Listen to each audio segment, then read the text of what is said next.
I'll do anything, anything for you. So yeah, another year, eh? Another year. We're going into 2026. And it's going to be a happy new year, I'm guessing. I want to talk about resolutions. If I don't drop this hat, that is. Just a plastic hat anyways. I just bought it because it looked cool. Um, so yeah, resolutions. A lot of collectors out there are doing their New Year's resolutions.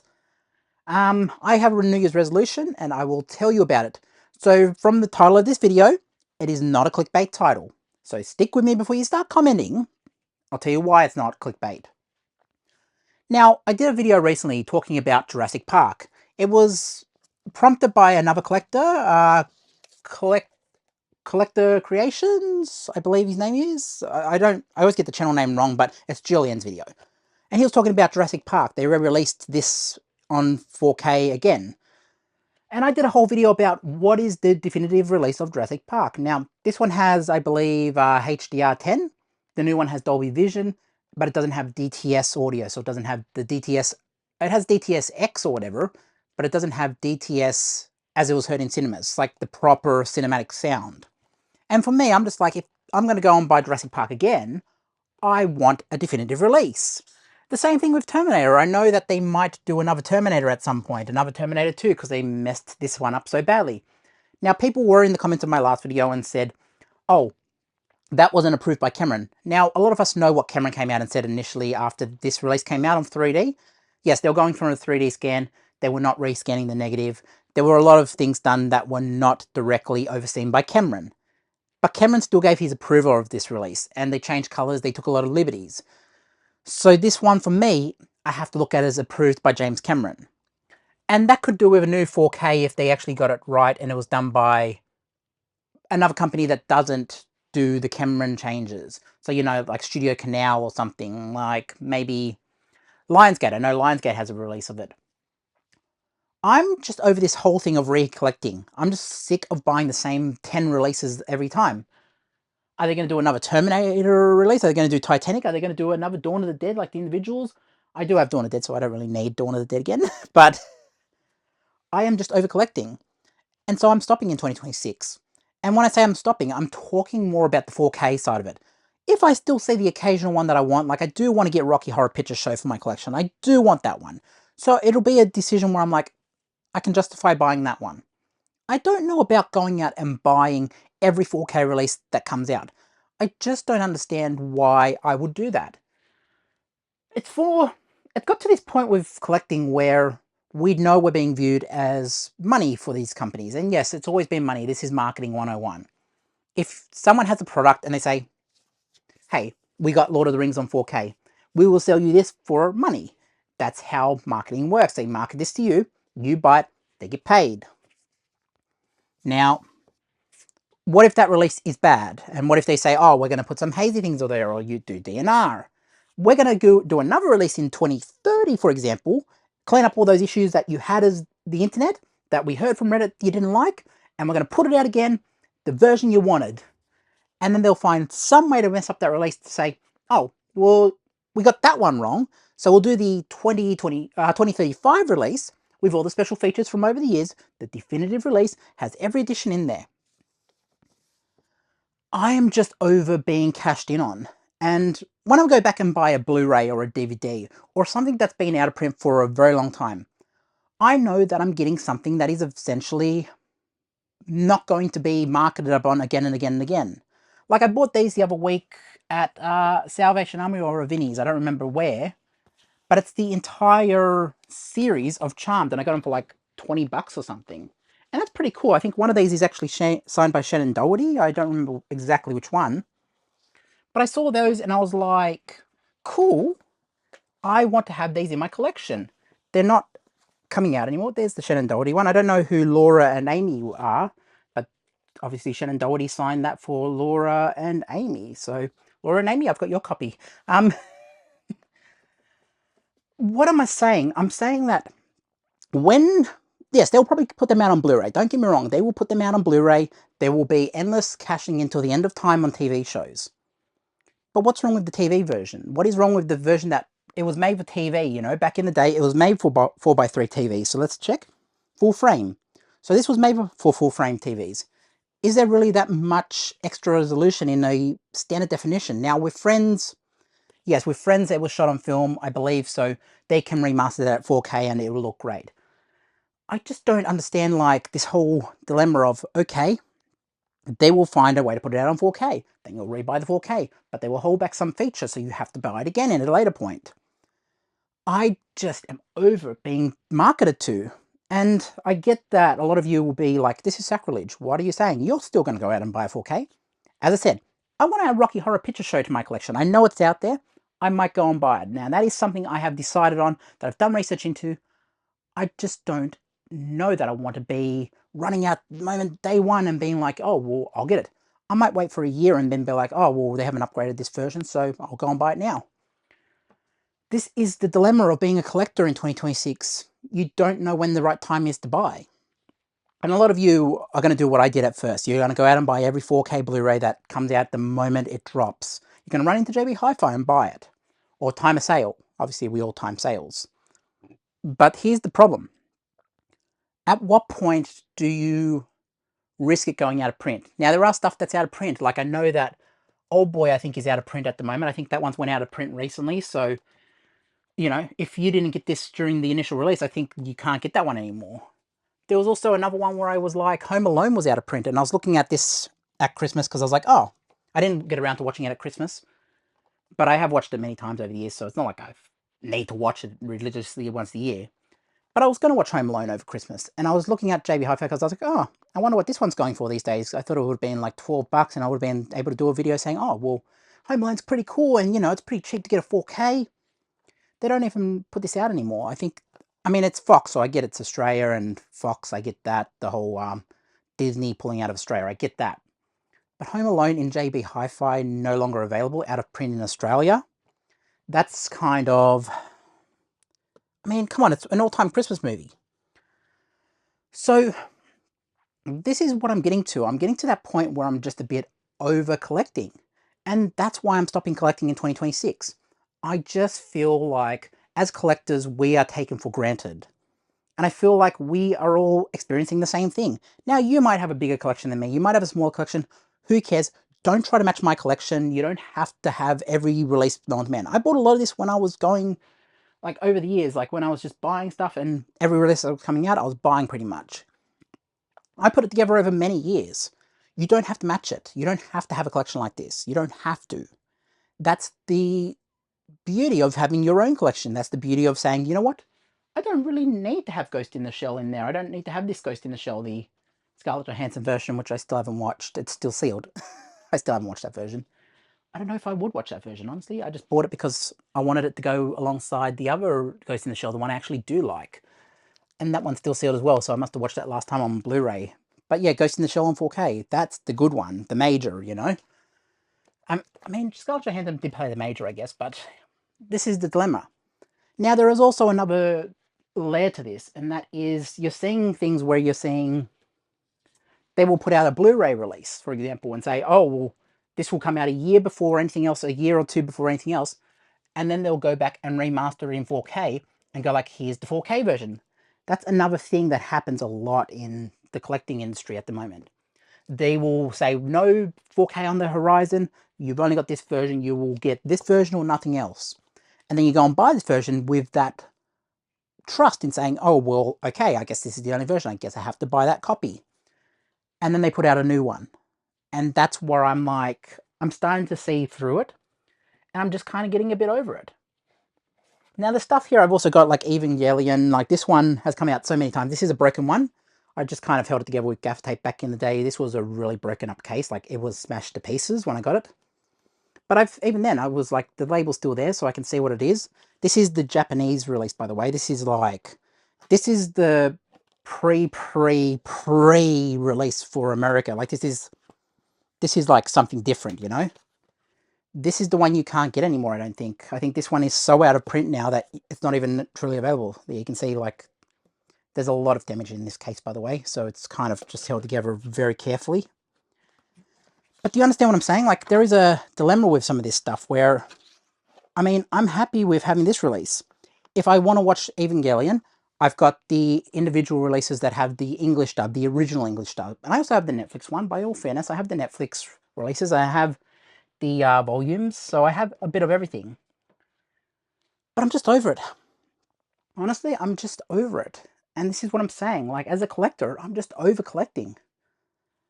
I'm sick of going out, buying every 4K release and buying, and I get it, not everyone has to buy every 4K release. But I'm just over, like, even the ones I want, like Rocky Horror Picture Show, I don't know if they're going to come out and do another re-release of that in a year. I don't know if that's going to go out of print and then I've mistimed the market and then that version shoots up to 500. I just don't know anymore. And honestly, I've got Rocky Horror on Blu-ray. I'm happy. I think I have enough now to where the point is I don't need to collect anymore. I don't have to run out and buy Jurassic Park because they upgraded. Now, it will look nice, but I'm picky. I have the luxury of being picky. So I can be like, you know what? It's cool that they put out Jurassic Park and fixed the issues that were on this disc. It's cool that we're getting a re-release of this with issues fixed and Dolby Vision and modernized. But I also am a fan of like, well, if you're going to do a re-release, give us the audio as well. Give us the proper audio that was heard in cinemas. Like, yes, you can have a Dolby Atmos track on there if you must, but put the DTS audio on there. There's no reason not to have the Dolby Atmos, the DTS sound in there anymore, like the original cinema sound, other than you are holding that back for some reason. Or yes, it's an analog format from Laserdisc or whatever, so whether it translates well or not. They've done it online. There is no reason why the internet can do it online and then you can't do it. So it's like, you know, if you're a major studio like, what is it, Universal? If you're Universal, why can't you do it but the internet can? And I'm just saying, you're Universal, you're a multi-billion dollar company. This is what I'm saying, and I'm just a bit over this whole dilemma of like, oh, like Bad Boys went out of print for ages. And I was like, you know, I said for the longest time, let me get it out of the shelf here, I don't care how jammed it is. I said for the longest time, like, I haven't opened this version of Bad Boys, but this shot up for a while because it was out of print. This version of Bad Boys, you could not get anywhere, and it was going for like $200 at one point, because it was out of print. And I was like, well, I'm never selling my version. I mean, it's cool to have this version, but, and I might sell it, I don't know, I might sell it, but, you know, what you gonna do? Like, there's a part of me that's like, well, I've got it, I don't want to sell my copy. There's a part of me that's also like, oh, well, I mean, I could sell it and get a bit of money and just wait for it to come out again. But then, is it going to be the same master? Are they going to remaster it? Or are they going to change stuff? Are they going to give it a DNR or whatever, like put digital noise reduction over the top? This is the dilemma I'm dealing with. And I'm just kind of like I know Bonds out there. I know I've got the Daniel Craig Bonds over there. That's just come to my mind. So I'll just show you. Let's bring this across here a bit. I can see the Bond movies over here. They're the Bond movies. The Daniel Craig movies. Now, I know they did the Sean Connery box set. Now, my dilemma with that one is that, okay, they've done Sean Connery, do the Roger Moores, do the Pierce Brosnans, do the, who's the other one? Timothy Dalton, do the George Lazenby one. Put it in a box set as all 4K and have them individual. Don't just do it like don't just do the one in there like Freddy Krueger. Put it as individuals so you can have the nice little thing where you get it out, the nice little individual covers. Do it like that. Now, my dilemma is that if I went and bought the Sean Connery Bond movies, they will re-release them again. And they'll do it like, oh, you'll get Roger Moore versus Sean Connery. And then we'll put one out with Timothy Dalton in there. And they'll continuously just put them back out. I'm waiting for the box set. I will wait for the box set and I want them individual, so I will wait. So there's this whole dilemma of like, me as a collector is, if I'm going to go and buy Bond, I want all the Bond. I'm not going to waste my time going out rebuying. I learnt my lesson with Star Trek. As I said in a recent video, I learnt my lesson with Star Trek. Because, let me grab it out if I can, it's stuck in there. It's really, really stuck in there. But we're getting it out because it's a New Year's video and we're going to do something special.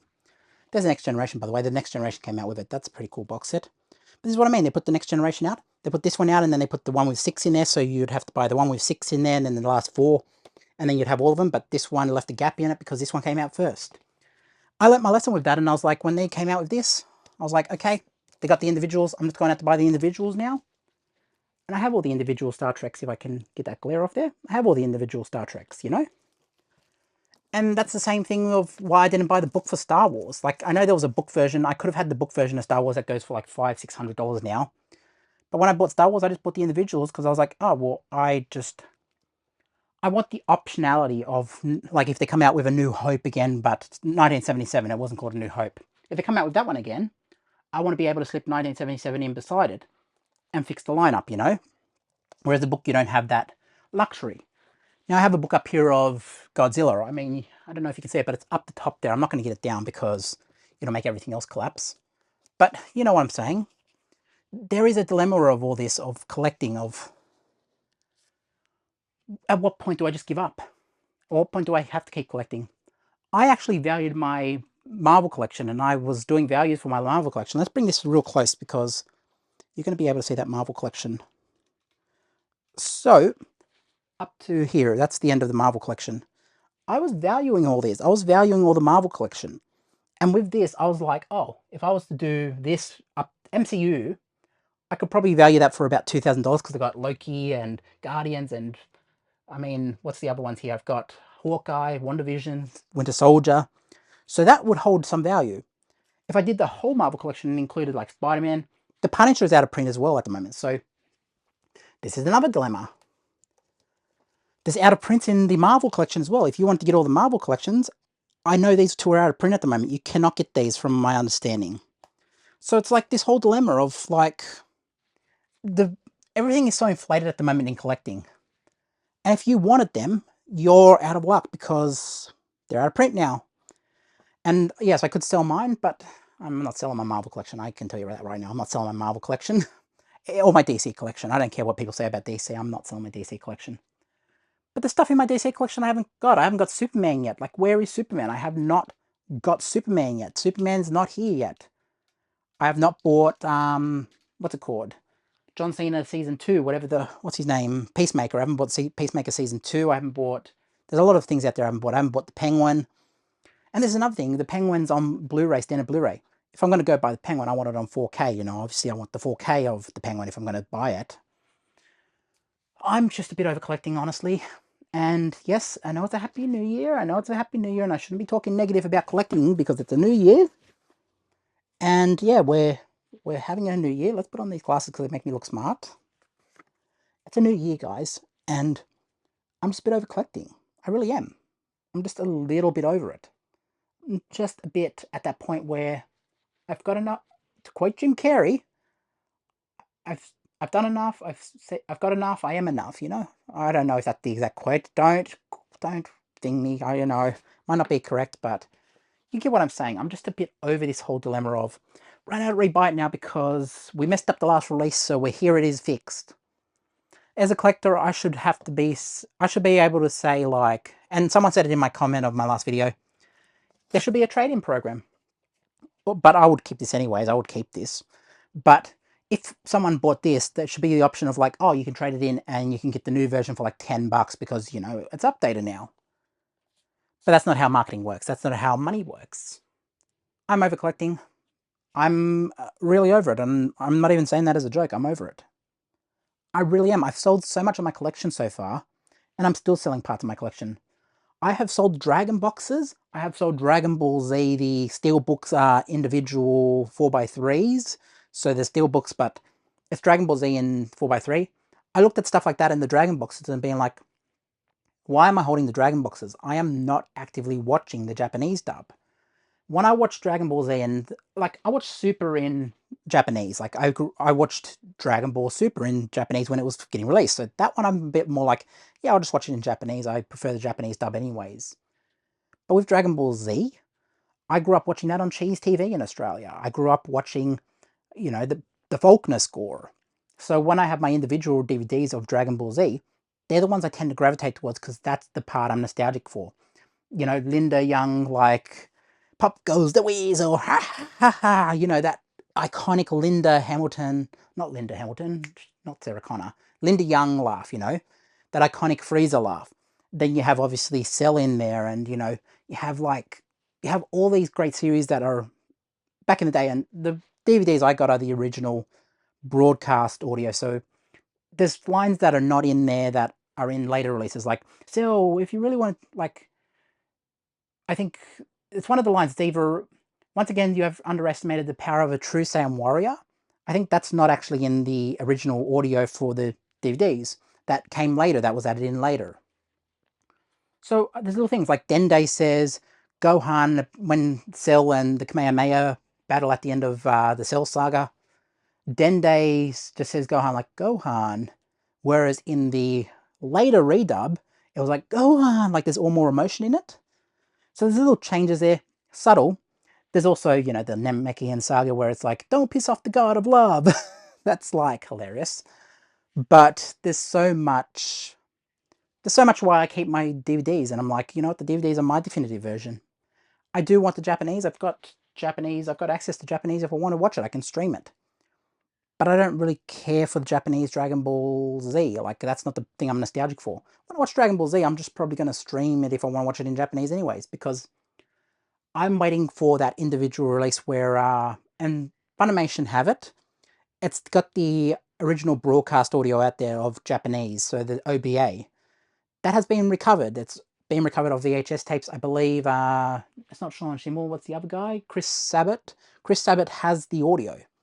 So I am waiting for a restored, scanned from the negative Japan release that Funimation just grab, port it over to the US, put the original OBA under it, and then you have it sounding great, looking great, and being great.